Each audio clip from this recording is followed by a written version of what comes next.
Hello students, you are welcome to study of mathematics. In this video we are going to study how to memorize T ratios. How to memorize trigonometry ratios. Trigonometry ratios means sin theta, cos theta, tan theta, sec theta, cosec theta and cot theta. T ratios of specific angles means angles 0 degree, 30 degree, 45 degree and 90 degree. इसको कैसे memorise करें, कैसे याद रखें, बहुत ही important है। ठीक है ना, इसको याद करना इंपॉर्टेंट है। उसके बाद क्वेश्चन करें तो बेटर रहता है। कुछ लोग करते क्या हैं, देख देख के क्वेश्चन करते हैं, तो उतना बेटर नहीं है। पहले आप एक बार याद कर लो, फिर कहीं पे डाउट हो तो आप देखो। तो याद कैसे करते हैं, ये कैसे वैल्यूज आई हैं, ये हम लोग प्रीवियस वीडियो में सीख चुके हैं। साइन 0 कैसे आया, tan 45 कैसे आया, cot 90 कैसे आया, ये सब हम लोग सीख चुके हैं। अब कैसे इसको लर्न कर रहे हैं, भी वैल्यूज बहुत ज़्यादा हो गई हैं। देखिए 6 रेशोज हो गए, 1 2 3 4 5 एंगल्स हो जाए तो 30 वैल्यूज हो गई अगर देखा जाए तो 30 अगर आप सोचेंगे बहुत डिफिकल्ट लगेगा, बट मेमोराइज कैसे करते हैं बहुत आसान है। तो फर्स्ट आप टेबल बना लें ऐसे, थीटा शो करें इधर 0 30 45 60 90, ये एंगल शो कर लें। और यहाँ पर trigonometry ratios sine theta, cos theta, tan theta, cosec sec cot. लिखने के बाद क्या करें, स्टार्ट करते हैं 0 से। 0 से मीन्स होल नंबर से स्टार्ट करना है, होल नंबर से। तो क्या लिखेंगे, 0 लिखिए पहले आप, 0 ऐसे 1 साइन थीटा कॉलम में 2 3 4 स्टार्ट करेंगे होल नंबर से 0 से। 0 1 2 3 4 मीन्स फर्स्ट 5 होल नंबर्स लिखेंगे इसी क्रम में। फिर क्या करते हैं, जो मैक्सिमम आया हुआ है उससे डिवाइड कर दो, 4 से सबको डिवाइड कर दो अपॉन 4। ठीक है, 0 to 4 लिखिए, 4 से डिवाइड कर दिए। अब क्या लगा दो, स्क्वायर रूट लगा दो, इसके बाद सभी के ऊपर लगा दो स्क्वायर रूट। ठीक है, अब हमको मिल गया है trigonometry ratios of sine theta, sine of 0 degree, sine of 30 degree, sine of 45 degree, sine of 60 degree, sine of 90 degree हमें मिल चुका है। बस सिंप्लीफाई करना है। तो देखिए 0/4, 0/4 होता है 0 और 0 का रूट आता है 0। तो साइन 0 डिग्री क्या होता है, 0। हम लोग सीख भी चुके हैं इसको। अगेन स्क्वायर रूट ऑफ 1 होता है, स्क्वायर रूट ऑफ 4 2 होता है, 1/2 हो गया। ठीक है, आगे देखते हैं। अगर इसको सिंप्लीफाई करेंगे आप 2/4 को, 2 1 जा 2, 2 2 जा 4, तो क्या मिलेगा, स्क्वायर रूट में 1/2। तो 1 का स्क्वायर रूट होता है 1। ठीक है, और 2 का क्या होता है 9 निकलेगा, तो स्क्वायर रूट 2 हो जाएगा। तो 1/√2 किसकी वैल्यू होती है, साइन 45 डिग्री की। अब यहाँ पे फिर से देखें, square root 3 as it is रहेगा, 4 की वैल्यू हो जाएगी 2, 4 1 जा 4, 1 आएगा, 1 का स्क्वायर रूट 1 होता है। तो हम लोगों ने देखिए विदिन 30 सेकेंड्स साइन की सभी वैल्यूज निकाल ली हैं। अगर किसी को टेबल लर्न नहीं है तो टेबल बनाने में मैक्सिमम 2 मिनट्स लगता है, 2 मिनट से ज़्यादा आपको लगने वाला नहीं है। अगर आपको डाउट आता है क्वेश्चन एग्जाम में करते समय, ये साइन की वैल्यू आ गई, क्या किए 0 1 2 3 4 रख दिए, 4 से डिवाइड लगाए और स्क्वायर रूट लगा दिए। स्क्वायर रूट लगाने के बाद सिंप्लीफाई कर लिए, तो यहाँ पे 0 आया, 1/2, 1/√2, स्क्वायर रूट 3/2 एंड 1 आ गया। अब कॉस की वैल्यू कैसी होगी, इधर से लिख दो, इधर से लिखना स्टार्ट करो। ठीक है ना, देखिए 1, फिर क्या लिखेंगे, स्क्वायर रूट 3/2, उसके बाद 1/√2, 1/2 0। देखिए यहाँ पर जो साइन की वैल्यू है 0 से 1 जा रही है। मैंने आपको सिखाया भी था 0 से 90 के बीच में साइन की मिनिमम वैल्यू 0 होती है, मैक्सिमम वैल्यू 1। मीन्स कि जैसे एंगल बढ़ता है वैसे साइन भी बढ़ता है 0 से 90 के लिए। देखिए जैसे एंगल बढ़ रहा है, 0 था 0 है, 30 1/2, 45 1/2, 90 पर 1 हो गया, मीन्स साइन आगे बढ़ रहा है। 0 to 90 साइन थीटा इंक्रीज करता है।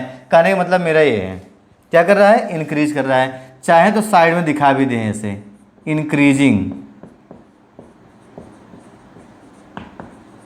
कब है, 0 से 90 के लिए साइन थीटा इंक्रीजिंग होता है। Is that clear? आगे देखते हैं। कॉस में देखिए उल्टा हो गया है, 1 ज़्यादा है, लास्ट में कम आया है, मैक्सिमम 1 मिनिमम 0, मीन्स यहाँ पे क्या है, डिक्रीजिंग है, इधर आ रहा है, डिक्रीजिंग बोलेंगे इसको, ठीक है ना। पहले मैक्सिमम है, उसके बाद क्या है, मिनिमम है, मीन्स डिक्रीजिंग है ये, decreasing. Is that clear? Increasing हो गया, डिक्रीजिंग हो गया। अब tan थीटा भी आप निकाल सकते हैं। कैसे निकालेंगे देखिए, साइन थीटा अपान कॉस, देखिए अपान लगा हुआ है, डिवाइड, सब उसको डिवाइड का सिंबल है, तो देखिए 1/2 0 अपान 1, tan क्या हो गया 0, 1/2 अपान √3/2, 2 से 2 कट जाएगा तो क्या मिलेगा 1/√3। यहाँ भी डिवाइड करें, दोनों सेम है तो 1 आ जाएगा, इसको डिवाइड करें 2 से 2 कट गया, √3/1 मीन्स √3 आ जाएगा। 1/0 होता है नॉट डिफाइंड या इनफाइनाइट भी लिखते हैं, ठीक है, नॉट डिफाइंड भी यहाँ पे आप लिख सकते हैं, not defined, not defined. Is that clear? बहुत ही सिंपल है ये। कॉसेक थीटा मीन्स हम केवल एक फाइंड कर लें साइन थीटा, उसका उल्टा लिख दें तो क्या बन जाएगा, cos theta sine upon cos tan मिल गया। अगर हमको 3 मिल गए, अदर 3 इसी के रेसिप्रोकल्स होते हैं। और यहाँ पे देखें टैन की वैल्यू भी इंक्रीज कर रही है, आप चाहें इंक्रीजिंग का सिंबल ऐसे भी लगा सकते हैं, इंक्रीजिंग मीन्स ये बढ़ना होता है, ये डिक्रीजिंग मीन्स देखिए घट रहा है यहाँ पर वैल्यू, ठीक है ना। ये भी क्या है, इंक्रीजिंग है, 0 to 90 इंक्रीज करता है। tan थीटा की वैल्यू क्या होती है, इंक्रीज करती है। 0 से अगर 90 डिग्री जाएंगे तो tan थीटा 0 था, 1/√3 हो गया, 1 हो गया, √3 हो गया, लास्ट तक इनफाइनाइट पहुँच गया, मीन्स इंक्रीज कर रहा है। कॉसेक थीटा की बात करें, कॉसेक थीटा, तो यहाँ पे देखें साइन 0 है 0, तो कॉसेक 0 कितना होगा, 0 का रेसिप्रोकल मीन्स 1/0। 1/0 होता क्या है, नॉट डिफाइंड, इनफाइनाइट, या बोलते हैं इसको क्या, not defined. Is that clear, not defined. ऐसे ही कॉसेक 30 क्या होगा, 2/1 हो जाएगा, रेसिप्रोकल मीन्स 2/1। फिर यहाँ पे आ जाएं, कॉसेक 45 इसका रेसिप्रोकल √2, कॉसेक 60 2/√3, कॉसेक 90 1 का रेसिप्रोकल 1 ही होता है। क्लियर हो गया। अब यहाँ पे देखें डिक्रीज हो रहा है, 0 पर इनफाइनाइट था, 30 पर 2 हुआ, फिर यहाँ पे क्या हो गया 1.4 हो गया, फिर और कम हुआ, लास्ट में 1 आ गया, मीन्स ये भी डिक्रीज कर रहा है। कॉसेक थीटा क्या है, डिक्रीजिंग है, डिक्रीज करता है, कहाँ से, 0 से 90, डिक्रीज का मतलब सिंबल नीचे होता है, ठीक है ना। तो कॉसेक थीटा डिक्रीजिंग है, 0 to 90 से मूव करेंगे तो वैल्यू कम होती जाएगी। राइट साइड में इसको भी बना लेंगे। फिर है सेक थीटा, ये है ऊपर साइन का, ये हो गया कॉस, टैन, कॉसेक, ठीक है, कॉसेक। फिर बात करते हैं सेक थीटा। सेक थीटा क्या होता है, कॉस का रेसिप्रोकल। अब कॉस वाली लाइन देखिए, उसका उल्टा यहाँ पे लिखिए, उल्टा मीन्स 1/, करके, तो 1/1 1 होता है, मीन्स चाहे कॉस 0 हो चाहे सेक 0 हो, दोनों 1 आता है। आते हैं यहाँ पर सेक 30 पर, तो कॉस 30 देखिए यहाँ पर है, तो ये बन जाएगा 2/√3। अगर आपको ऐसे नहीं आ रहा है, इसी को आप उलट के फिर से लिख दो, तब भी आपको मिल जाएगा, ठीक है, 2/√3। सेक 45 √2, यहाँ पे आ जाएं, सेक 60 2, एंड सेक 90 0 का रेसिप्रोकल क्या होता है, नॉट डिफाइंड, मीन्स 1/0, ये होता है नॉट डिफाइंड, नॉट डिफाइंड। अब यहाँ पे देखिए इंक्रीज कर रहा है, 1 हुआ, फिर यहाँ पे आ गया 2 आ गया, फिर इनफाइनाइट, मीन्स जैसे एंगल बढ़ रहा है 0 से 90, वैसे फंक्शन की वैल्यू मीन्स रेशियो की वैल्यू भी बढ़ रही है, तो बोलेंगे इंक्रीजिंग। इंक्रीजिंग मीन्स ये एरो ऊपर का रहेगा, इंक्रीजिंग। क्लियर हो गया। उसके बाद है लास्ट में कॉट थीटा, लास्ट में है कॉट थीटा।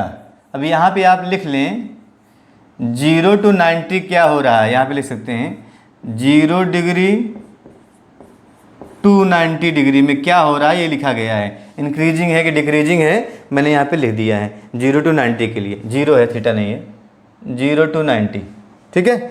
लास्ट में है कॉट थीटा। कॉट क्या होता है, टैन का रेसिप्रोकल होता है, तो 0 का रेसिप्रोकल फिर से क्या हो गया 1/0, मीन्स इनफाइनाइट जिसे बोलते हैं आप नॉट डिफाइंड। फिर आते हैं 1/√3, तो क्या बन जाएगा √3। 1 का रेसिप्रोकल 1, √3 का 1/√3, ठीक है। उसके बाद आ गया tan 90 पे नॉट डिफाइंड है, नॉट डिफाइंड का रेसिप्रोकल होता है डिफाइंड, ठीक है। तो क्या हो जाएगा, ये हो जाएगा 0 का रेसिप्रोकल, इनफाइनाइट का रेसिप्रोकल होता है 0, 1/∞ में 0 होता है, ठीक है, 0 वैल्यू आ गई।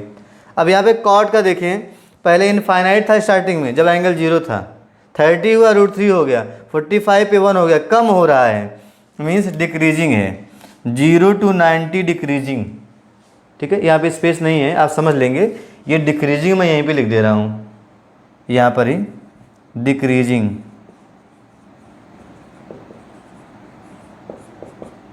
Is that clear?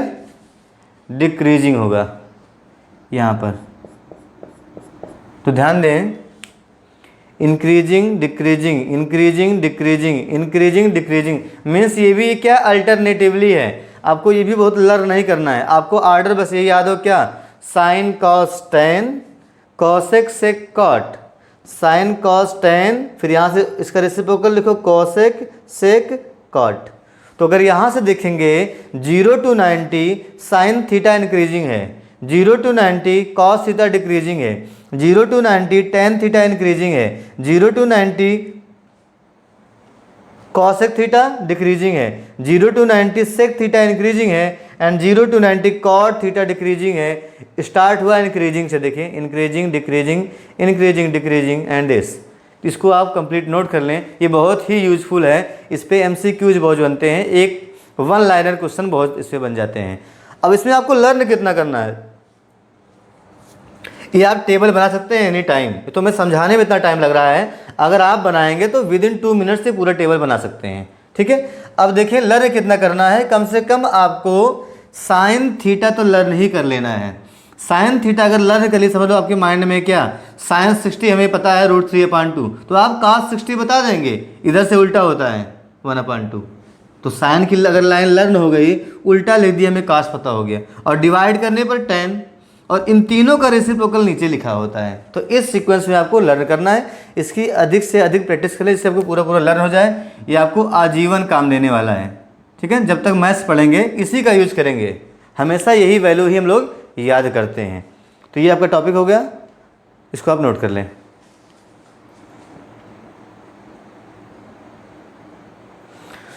Now we are going to solve remaining question of exercise 8.1, question number 11। अब ये क्वेश्चन नहीं हुआ था, इसको समझ लेते हैं। 11 is state whether the following are true और फॉल्स। बताने यहाँ पे स्टेटमेंट्स गिवन है, देयर आर 5 स्टेटमेंट्स, बताने ट्रू है या फॉल्स हैं, जस्टिफाई योर आंसर। केवल ट्रू फॉल्स ही नहीं बताना है, प्रॉपर रीजन भी देना है ट्रू फॉल्स क्यों है, ओके। तो पहला स्टेटमेंट है, first statement, the value of tan a is always less than 1, ठीक है, इज ऑलवेज लेस देन 1। जब भी ऑलवेज लग जाए, करें हमेशा 1 से छोटा होता है, तो कहीं भी अगर आप दिखा दें कि 1 या 1 से बड़ा हो गया, तो क्या ये गलत हो जाएगा।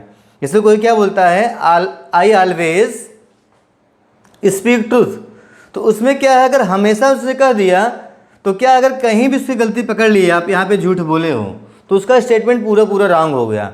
अगर ये बोलता है हाँ मैं सच बोलता हूँ, हाँ मैं सच बोलता हूँ, कभी कभी झूठ भी बोल सकता है, तो वो दिक्कत वहाँ पे नहीं। इन्होंने क्या बोल दिया, ऑलवेज मीन्स कहा कि नहीं हमेशा 1 से छोटा होगा, तो tan की वैल्यूज तो आप लर्न नहीं कर लिए हैं। और वैसे में डिस्कस किया था मैंने, tan की मिनिमम वैल्यू होती है 0 और मैक्सिमम क्या होती है, इनफाइनाइट तक। इसका मतलब है 1 से कम भी होती है, और 45 पे 1 भी होता है, और 1 से ज़्यादा भी होता है √3, ठीक है। इसका मतलब क्या है, फॉल्स है, लिखेंगे it is false. It is means क्या, this statement, it is false because, ठीक है, because tan 45 degree is equal to 1, not less than 1। क्या बोला है, ऑलवेज लेस देन 1, देखिए एक से छोटा नहीं है, ठीक है। और ले लें आप tan 60 डिग्री, tan 60 डिग्री होता है √3, आप लोग लर्न कर लीजिए इसको, √3, तो ये भी क्या है, एक से छोटा नहीं है। मैंने यहाँ पे 2 एग्जाम्पल दे दिया है, ऐसे आप बहुत सारे एग्जाम्पल्स दे सकते हैं। इसका मतलब ये फॉल्स है, it is false because this. Answer आपका हो चुका है, ठीक है। देखते हैं इसके बाद सेकंड स्टेटमेंट क्या है। एक तो ये ऐसे हो गया कि वैल्यू के हेल्प से, एक आप ट्रायंगल के हेल्प से भी एक्सप्लेन कर सकते हैं कि फॉल्स क्यों है, ठीक है ना। ये तो हो गया, विद एग्जाम्पल हो गया। देखिए इसी का आर पार्ट, अगर हम ट्रायंगल बना लें, राइट एंगल ट्रायंगल बना लें, ए बी और ये सी, अगर ये एंगल थीटा है तो यहाँ से क्या होता है, सिंस tan थीटा, किसकी बात कर रहे हैं, tan ए की, या tan ए बोल दीजिए, या मैं लिख दे रहा हूँ ए, tan ए, ठीक है, tan ए की बात कर लेता हूँ मैं, ये हो गया। tan ए होता क्या है, ये होता है, अगर ये एंगल ए है तो ये हो जाएगा परपेंडिकुलर, ठीक है, ये हो जाएगा बेस, यहाँ पे हाइपोटेनस है। Is that clear. तो ये होता है परपेंडिकुलर अपान बेस, मीन्स होता है BC अपान AB। तो आपको पता है राइट एंगल ट्रायंगल में hypotenuse is the longest side, but in दोनों में कोई भी बड़ा या छोटा हो सकता है, कभी ये 3 तो कभी ये 3, कभी ये 4, कभी ये 2, मतलब कुछ भी हो सकता है दोनों में। BC और AB में कोई बड़ा या छोटा हो सकता। तो यहाँ पे देखें 3 केस होगा, अगर BC अपान AB है, BC अपान AB में 3 केस होगा, ठीक है। लिखेंगे since tan theta is equal to this, इसका मतलब क्या होता है, या तो क्या होगा, इसका मतलब दिस इम्प्लाइज, फर्स्ट होगा अगर BC क्या हो, AB से बड़ा हो जाए, BC अगर AB से बड़ा है, मतलब अगर BC 4 है, AB 3 है, तो वैल्यू क्या आएगी, तब क्या होगा, देन, हाँ, इम्प्लाइज इफ BC इज, यहाँ लिख लेंगे इफ, 1 मिनट, थोड़ा फास्ट कर दे रहे हैं, if BC is greater then AB, तब क्या होगा, tan A 1 से बड़ा होगा। मैंने क्या बोला, अगर BC बड़ा है मीन्स कोई नंबर बड़ा ले लो, AB छोटा है तो AB को मैंने कर दिया 3, तो 4/3 क्या है, 1 से बड़ा है। सेकंड केस, अगर मैं बोल दूं इफ BC और AB दोनों इक्वल हो गए, इक्वल भी हो सकते हैं, ये भी 2 हो सकता है, तो अगर BC और AB इक्वल हो गया तब क्या होगा, tan A क्या हो जाएगा, 1 हो जाएगा, दोनों इक्वल हो गया ना, ये तो 1 हो गया, ठीक है। और थर्ड जो लास्ट पार्ट है, इफ BC छोटा हो गया, BC is less than AB, अगर BC छोटा है तो ऊपर कर दो आप 4, नीचे कर दो 5, तब क्या आ रहा है, तब वैल्यू 1 से छोटी आ रही है, समझते रहिएगा, ये 1 से छोटा होगा अगर डिनोमिनेटर बड़ा हो गया तो। इसने बोला था always less than 1, but less than 1 केवल एक केस से आ रहा है, 2 केस में लेस देन 1 नहीं आ रहा है, इसलिए पूरा स्टेटमेंट फॉल्स हो जाएगा, पूरा स्टेटमेंट फॉल्स होगा। तो यहाँ पे लिख देंगे फॉल्स, इसलिए लिखेंगे, ठीक है ना, ठीक है। इसका मतलब क्या हो गया, दिस इम्प्लाइज, आगे बढ़ा लेंगे एक लाइन और, this implies tan A is not less than 1, यहाँ पे लेस देन 1 नहीं है, यहाँ भी नहीं है, tan A is not less than 1, केवल यहीं पे लेस देन 1 है बस। तो सेकंड आप इसको भी रीजन दे सकते हैं, इट इज़ फॉल्स बिकॉज, एक तो आपका आंसर ये वाला हो गया, क्यों ऐसा है, दूसरा आंसर मैंने यहाँ पे नीचे लिख दिया है, जो भी आपको बेटर लगे, ठीक है। तो आपको बाय एग्जाम्पल भी आंसर आना चाहिए और ये थ्योरेटिकल पोर्शन भी आना चाहिए। तो इसका मतलब tan की वैल्यू 1 के इक्वल, 1 से ज़्यादा या 1 से कम, तीनों में से कोई भी हो सकती है, तो इसको भी आप नोट कर लें। Next second part is sec A is equal to 12/5 for some value of angle A। कोई भी एंगल A की कोई भी वैल्यू हो, 0, 45, 90 कुछ भी हो, करेंट 12/5 हो सकता है, sec A 12/5। तो अगर हम ट्रायंगल की बात करें, ट्रायंगल, तो sec होता क्या है, A, यहाँ पे मैं A कर दे रहा हूँ, A, this B and this is C, ये राइट एंगल ट्रायंगल है।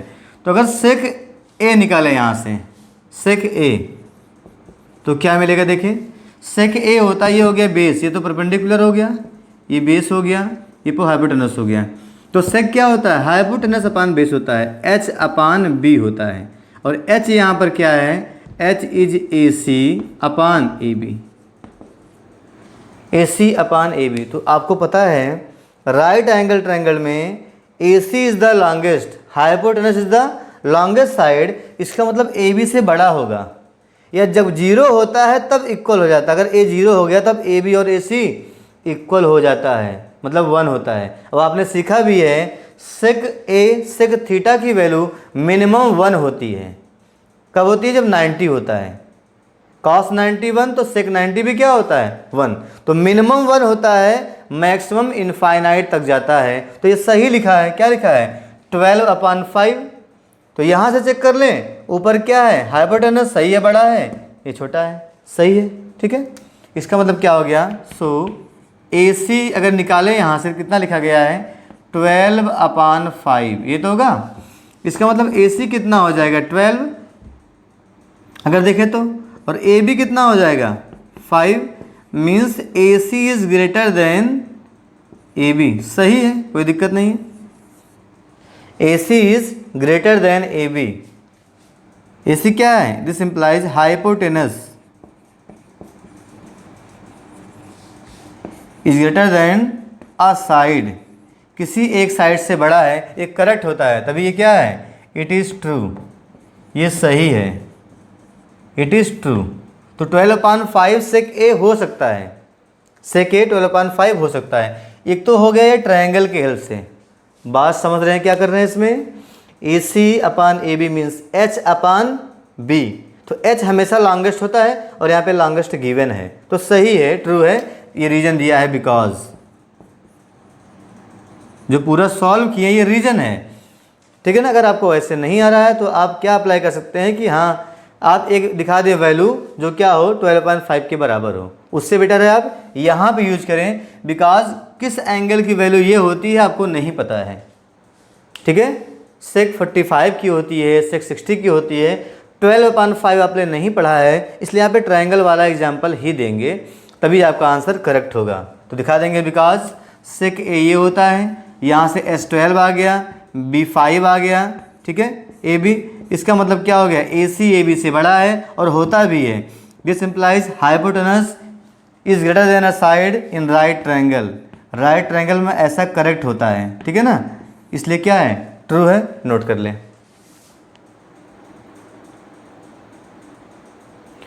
Now it's third part is cos A is the abbreviation used for cosecant of angle A, cos A। ये कह रहे हैं कि cosecant of angle A का cos A short form होता है। आपको पता है cosecant मीन्स कोसेक होता है, ठीक है ना, cos A किसका होता है, कोसाइन का होता है। तो आपको स्टार्टिंग में ही सिखाया गया है, बेसिक चीज़ें हैं। लिखेंगे यहाँ पे क्या लिखेंगे, फॉल्स, ये तो फॉल्स है। क्यों फॉल्स है, बिकॉज cos A is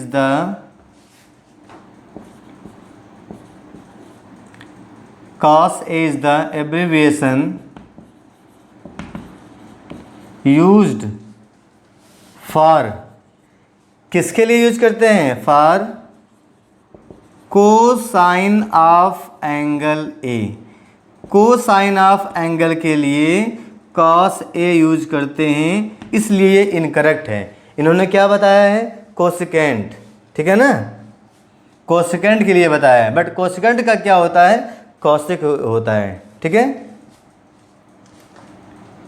ये आपका आंसर हो गया, नोट कर लें।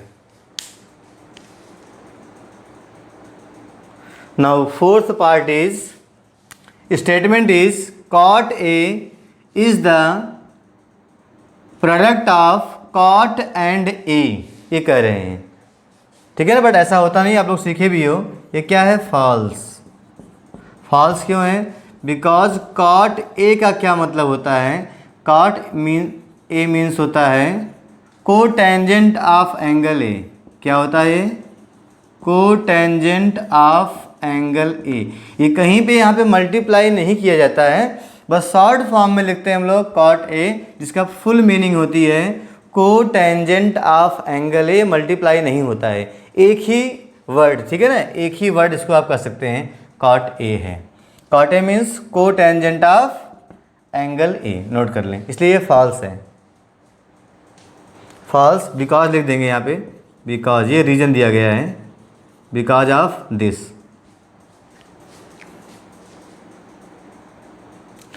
Now last statement sine theta is equal to 4/3 कह रहे हैं। Sine theta is equal to 4/3 for some angle theta. Theta कोई भी एंगल हो तो कह रहे हैं साइन थीटा 4/3 हो सकता है, ऐसी वैल्यू होगी ये बोल रहे हैं। बट हम लोगों ने सीखा है साइन थीटा और कॉस थीटा की मैक्सिमम वैल्यू 1 होती है, और ये क्या है 1 से ज़्यादा है, तो वैसे भी नहीं होगा, ठीक है ना। तो क्या लिखेंगे false, it is false, false because the maximum value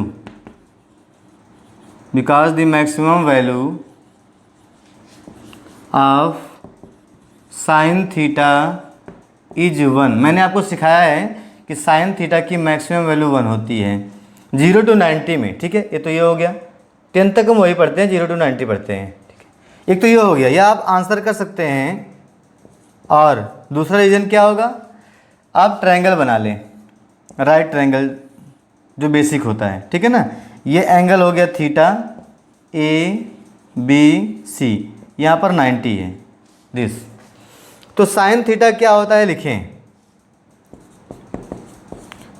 since sine theta is equal to होता है, ये हो गया परपेंडिकुलर, ये हो गया हाइपोटेनस, ये होता है P/H। P मीन्स होता है यहाँ पे AB और H मीन्स AC। अब देखें यहाँ पे क्या कभी भी राइट ट्रायंगल में ये कभी स्मॉलेस्ट होगा, ऊपर क्या लिखा है और यहाँ पे क्या दे दिए हैं 4/3, यही तो है, मीन्स कह रहे हैं AB 4 है AC 3 है। दिस सिंपल अगर आप लिखना चाहें तो आप लिखेंगे AB इज इक्वल टू 4 और AC इज इक्वल टू 3। इसका मतलब उन्होंने क्या बोल दिया, दिस सिंपल इन्होंने ये कह दिया कि AB AC से बड़ा है, विच इज़ इम्पॉसिबल। कभी भी AB AC से बड़ा नहीं हो सकता राइट ट्रायंगल में, because in right triangle hypotenuse is the longest side, ठीक है ना, which is impossible, which is impossible, impossible है, विच इज इम्पॉसिबल, ये चीज़ इम्पॉसिबल है। इम्पॉसिबल मीन्स क्या हो गया, ये फॉल्स हो गया, ठीक है ना। इम्पॉसिबल क्यों है आप लिख दें,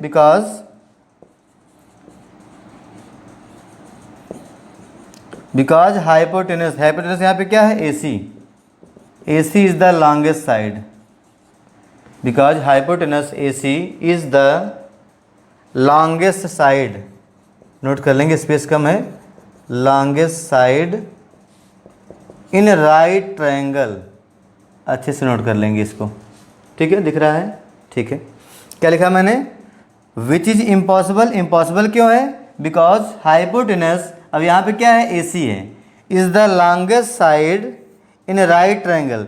राइट ट्रायंगल में हाइपोटेनस लॉन्गेस्ट साइड होता है, और इसने क्या बता दिया, क्वेश्चन ने बता दिया कि नहीं ये बड़ा है, जो कि गलत हो गया, इसलिए क्या है फॉल्स है।